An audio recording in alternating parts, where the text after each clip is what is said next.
Netflix a été créé en 1997, 4 ans seulement après la mort de Pablo Emilio Escobar Gaviria.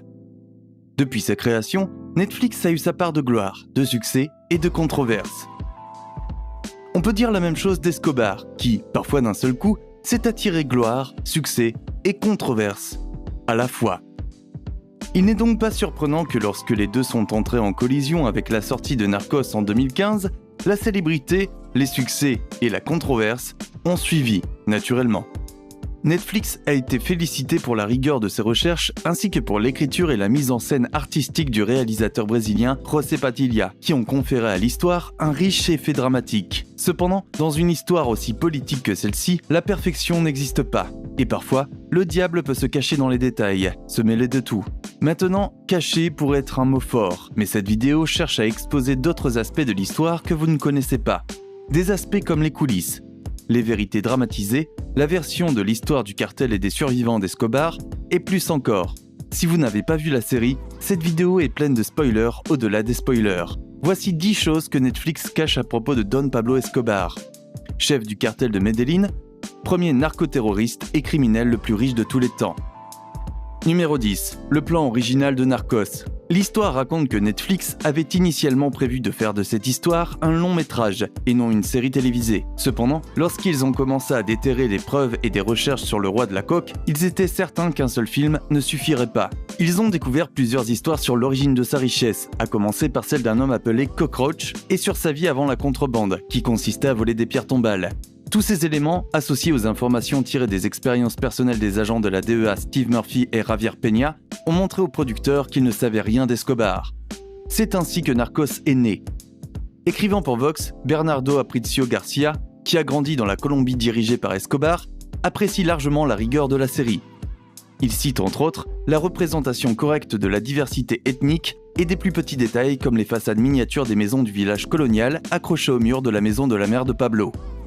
Numéro 9. Les enregistrements d'Escobar. L'une des raisons pour lesquelles le scénario est si détaillé est l'existence de ces enregistrements. Pablo Escobar croyait fermement à la nécessité de conserver des traces des événements, ce qui impliquait de filmer les événements qui se produisaient dans ces haciendas. Grâce à cela, ils ont pu créer une construction assez juste du type de conversation, des tenues et des activités de la vie quotidienne d'Escobar et des gens qui l'entouraient.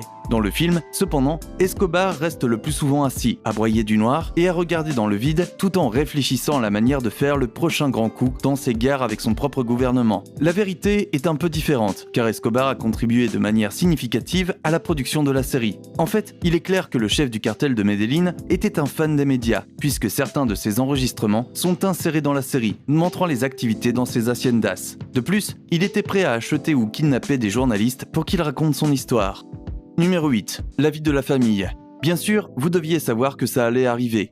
Et c'est assez important aussi parce qu'on doit se demander quelle part de l'histoire et quelle part de l'interaction de Pablo avec sa famille était exacte, et ce qu'en pensaient les Escobar. Pour répondre à votre question, le frère de Pablo était furieux de la série.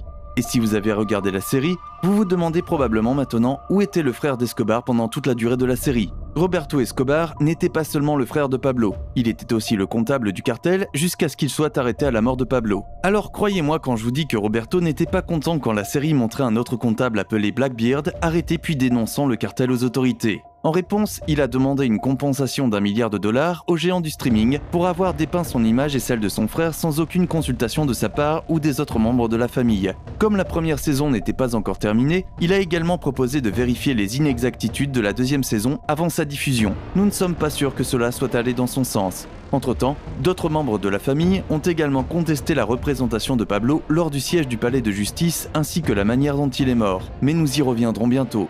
Numéro 7. Les penchants morbides de Pablo Escobar. En regardant la série, on a déjà un peu l'idée que Pablo Escobar était l'un des hommes les plus terrifiants à avoir jamais vécu. S'exprimant en Lituanie dans le cadre des conférences Login, l'agent Steve Murphy explique comment, avant Escobar, les forces de l'ordre ne connaissaient pas le narcoterrorisme. Le narcoterrorisme implique le recours à la violence pour influencer les politiques gouvernementales contre les lois sur les stupéfiants. Selon Murphy, Pablo Escobar a été le premier narcoterroriste et pour être juste, ses activités terroristes sont bien documentées dans la série. Ce qui est également décrit est le fait qu'Escobar trouvait assez facile d'ordonner le meurtre d'autres personnes. Cependant, ses relations personnelles avec les gens semblent être plutôt bénignes, ne débouchant jamais sur quelque chose de mortel. Enfin, sauf dans des cas indéniables comme les meurtres de Moncada et de Galeano. En dehors de cela, dans son espace personnel, Pablo est surtout montré comme un homme troublé, ayant une relation romantique avec sa femme et ses enfants. En réalité, Don Pablo était un baron de la drogue jusqu'au bout des ongles. D'après les témoignages d'informateurs, Pablo pouvait percer les rotules de ses ennemis s'il en avait envie. Un autre fait non dit est son traitement des mules. Dans le film, Pablo utilisait des mules humaines et il payait toujours. En réalité, Pablo cousait de la cocaïne dans les mules qui allaient à Miami. De plus, les mules étaient parfois tuées pour éviter de dépenser de l'argent supplémentaire. Ceci, de la part du 7e homme le plus riche du monde à l'époque. Une fois, un informateur des agents Murphy et Peña était serveur à l'une des fêtes de Pablo. L'informateur raconte qu'un autre serveur a été surpris en train de chaparder de l'argenterie. Pablo en a été informé et a décidé de scotcher les mains de la personne et de la jeter dans la piscine. Le serveur n'a pas pu échapper à cette manche de Squid Game et a fini par se noyer pour divertir les invités présents à la fête. Un autre exemple que nous connaissons est le fait qu'Escobar a tué tous les architectes qui ont construit l'une de ces centaines de maisons. Ces architectes, tous italiens, ont été tués parce qu'Escobar voulait que personne ne connaisse les secrets de chaque propriété. Même pour les meurtres d'amis d'enfance, Moncada et Galeano, il a été dit qu'Escobar a envoyé les doigts des hommes aux membres de leur famille. Tout cela fait que l'on se demande la véritable étendue de sa cruauté qui n'est pas dépeinte dans Narcos. Selon Bernardo Aparicio Garcia, la série passe largement sous silence sa cruauté gratuite. Numéro 6. La vraie nature du M19. C'est l'aspect de Narcos avec lequel la plupart des experts seront en désaccord. Le M19 était l'un des plus grands et des plus importants groupes de guérilla de Colombie. Leurs idéologies comprenaient le nationalisme de gauche, le bolivarisme, le socialisme révolutionnaire et la théorie du Foucault, inspirée par le révolutionnaire marxiste Che Guevara. Dans la série, le M19 est dépeint comme une bande d'idéalistes naïfs qui ne connaissent rien à la guérilla et était dirigé par un ancien professeur d'université qui ne connaissait pas non plus la guérilla. Ceci, mes amis, est une représentation dramatique des faits. Le M19 avait l'une des présences les plus redoutées en Colombie. Bernardo Aparicio Garcia raconte comment sa tante a échappé de justesse à l'attaque du palais de justice. Il résume l'histoire en disant « Il n'y a pas que ma famille à Cali qui a failli mourir de leurs mains. Ils étaient vraiment puissants et savaient comment faire régner la peur. » De plus, Ivan Malino Ospina, ou Ivan le Terrible, était un chef de guérilla expérimenté, contrairement à la représentation qu'il donne d'Ivan Torres dans la série. Avant de devenir le chef du M19, Ivan Malino Ospina avait déjà combattu au Venezuela, avait été arrêté et torturé au point de presque se suicider, pour s'échapper 6 mois plus tard en se déguisant en commandant de l'armée.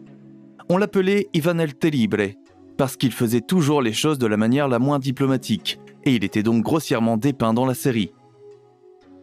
Il est peu probable qu'Ivan ait été tué par Pablo, et certains disent même qu'il n'a peut-être pas donné à Escobar la célèbre épée de Bolivar.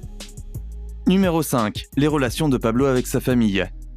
Comme la famille de l'homme n'a pas été consultée alors qu'elle fait partie intégrante de la série, il est normal que leurs interactions avec Pablo soient imaginatives, et c'est une façon dangereuse de raconter une histoire, surtout si l'on a déjà des idées préconçues.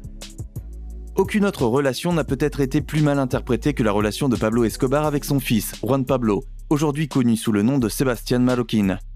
Sebastián est maintenant libéré du commerce de la drogue et il parle souvent de son expérience de fils du plus grand trafiquant de drogue dans plusieurs interviews. Dans ces interviews, il explique comment il s'est souvenu que son père l'aimait beaucoup tout en faisant la part des choses avec les effets de ses activités violentes, comme il l'a dit une fois.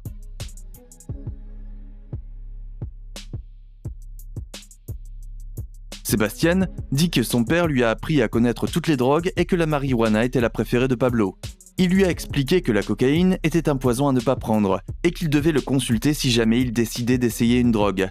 Peut-être que cette éducation l'a aidé, ou que c'était le souvenir d'un parent qui avait souffert des effets de la toxicomanie, mais Sebastián n'a jamais ressenti la pression de prendre des drogues. Un élément crucial des interviews de Sebastián est le fait qu'il raconte que lui et sa mère ont supplié Don Pablo d'arrêter ses excursions en Colombie, notamment après l'attentat à la bombe qui a laissé sa sœur Manuela sourde à jamais d'une oreille. Leurs supplications sont bien sûr tombées dans l'oreille d'un sourd. Et Juan Pablo dit que cela faisait aussi partie de la nature de son père, qui était un mauvais perdant. Il cite des exemples où il grugeait même ses enfants lorsqu'ils jouaient à des jeux comme le Monopoly, simplement parce qu'ils voulaient gagner. Juan Pablo est dépeint comme très jeune et naïf dans la série, même lorsque Pablo l'appelle quelques minutes avant sa mort. Mais dans la vie réelle, Juan Pablo avait déjà 16 ans lorsque son père est mort, et il a un récit de la mort de Don Pablo radicalement différent de celui de la série. Et nous y viendrons bientôt. Numéro 4. Les secrets de la cathédrale. Dans la série, On découvre que la prison 5 étoiles d'Escobar est luxueuse et contient de nombreux objets personnels du baron de la drogue. Mais ça ne montre pas toute la vérité. Vous vous souvenez des enregistrements dont on parlait plus tôt ? Eh bien, il y avait encore plus de contenu d'Escobar caché dans la cathédrale. Dans le film, Escobar laisse derrière lui un grand livre avec des photos. Cependant, dans le livre des agents Murphy et Peña, Manhunters, How We Took Down Pablo Escobar, ils expliquent « Dans son bureau attenant, nous avons trouvé une boîte de pellicule dans la poubelle. Lorsque nous avons fait développer le film, nous avons trouvé des photos d'Escobar, que nous avons transformées en avis de recherche. » Peña ajoute qu'il y avait dans ses dossiers tous les avis de recherche lancés contre lui en Colombie, et à peu près tous les articles parus sur lui. Il conservait également des notes de menaces de ses ennemis soigneusement classées. Escobar était très ordonné, comme en témoignent les salles de bain de la cathédrale, que Peña décrit comme « curieusement étincelantes » avec des murs de 8 cm. Mais les découvertes les plus choquantes sont sans doute les lettres de mère offrant leur fille à Pablo pour des relations sexuelles, les déshabillants en dentelle et plusieurs vibromasseurs et jouets sexuels soigneusement rangés dans un placard.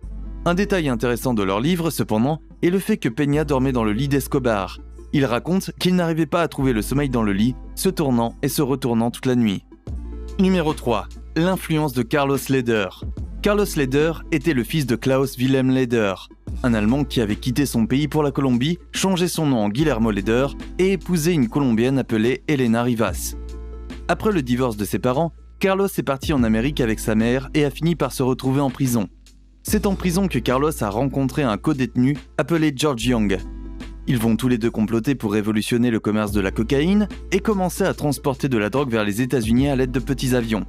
Par conséquent, Leder avait déjà commencé son activité avant même de rencontrer Pablo Escobar, et il a même contribué à rendre Escobar aussi riche qu'il était devenu. Leder lui-même deviendra milliardaire et proposera même de payer la dette extérieure de la Colombie à 2 reprises, notamment pour échapper à son extradition. Contrairement à la série, Leder n'était qu'une tête de linotte à qui l'on disait de se taire dans les réunions et qui se dénonçait régulièrement à la radio nationale.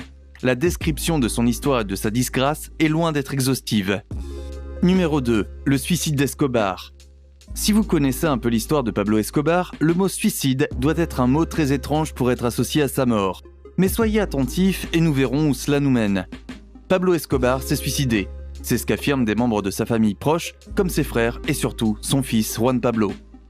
Vous voyez, Juan Pablo est la dernière personne à qui El Patron a parlé avant de mourir, et il donne un argument très convaincant pour expliquer pourquoi il croit que son père s'est suicidé.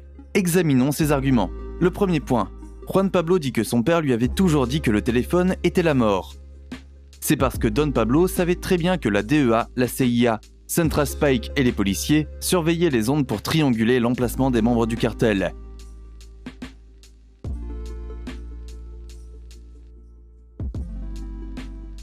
Pablo Escobar passait toujours très peu de temps au téléphone et ordonnait à son fils de ne jamais l'utiliser. Le deuxième point est que la famille d'Escobar venait d'être refoulée d'Allemagne et qu'elle a ensuite été contrainte de loger dans un hôtel colombien appartenant aux forces armées. Cela implique que la famille d'Escobar n'allait jamais être en sécurité où qu'elle aille et que les lignes téléphoniques de l'hôtel étaient sûrement sur écoute. Pablo devait être au courant de ces faits. Le troisième point est le fait que Pablo avait appris à son fils comment se suicider au cas où il serait capturé. Juan Pablo affirme que son père lui a dit que le meilleur moyen d'éviter la torture et de mourir rapidement était de tirer dans l'oreille droite, plutôt que dans la bouche. Les frères de Pablo ont confirmé que Pablo avait dit qu'il préférait se tuer plutôt que d'être tué par les personnes qui le poursuivaient, car la mort ne serait pas agréable. Maintenant, rejouons les derniers moments de Pablo avec ses faits en tête. Un certain colonel Martinez et son fils, le lieutenant Martinez, utilisent l'équipement de radiogoniométrie pour essayer d'obtenir un signal téléphonique. Au même moment, Pablo Escobar parle à son propre fils, Juan Pablo, d'une interview que Juan Pablo connaît déjà, au téléphone. Selon Juan Pablo, son père l'a appelé 7 fois et il a essayé de couper l'appel à chaque fois. Il raconte qu'il s'est plaint à son père que c'était dangereux car leur téléphone était probablement sur écoute et qu'il connaissait déjà le sujet abordé. Juan Pablo comprend que son père essaie de leur éviter un interrogatoire en se dénonçant lui-même.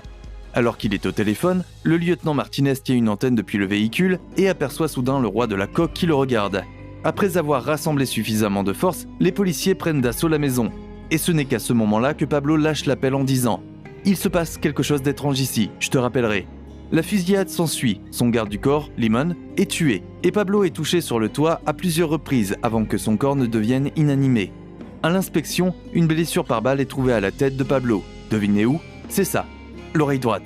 Personnellement, je trouve curieux qu'il ait été trouvé et tué exactement un jour après son anniversaire, presque comme si quelqu'un voulait avoir un dernier repas, un dernier rire digne de ce nom.